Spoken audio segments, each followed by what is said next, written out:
L'Afrique des Nations, un événement pour tout un continent, suivi par le monde entier et une grande fête pour les populations des pays organisateurs.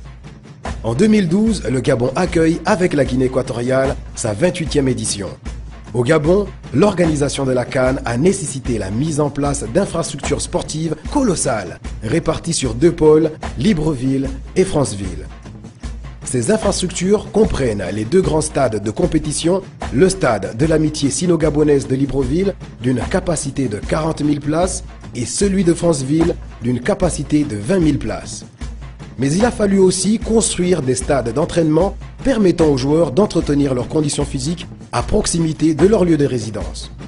L'hébergement des équipes a été axé sur un confort optimum nécessaire à la préparation et à la récupération des équipes entre les matchs.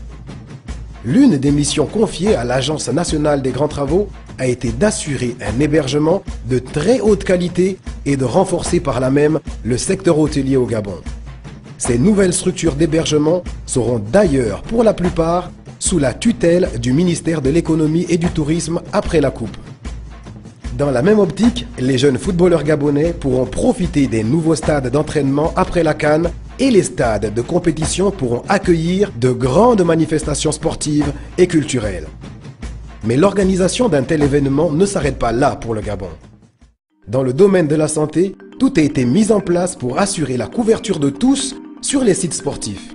Libreville et Franceville se sont dotés de 14 nouvelles ambulances de réanimation et 2 hélicoptères d'intervention rapide.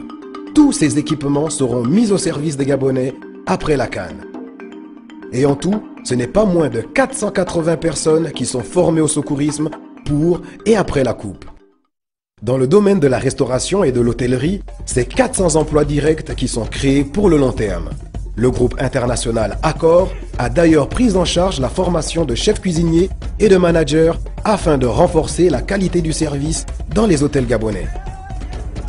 Et n'oublions pas les 1000 jeunes bénévoles formés dans tous les secteurs de l'accueil et de l'assistance qui recevront un certificat de formation en fonction des efforts accomplis. La CAN au Gabon, c'est tout cela et bien plus encore.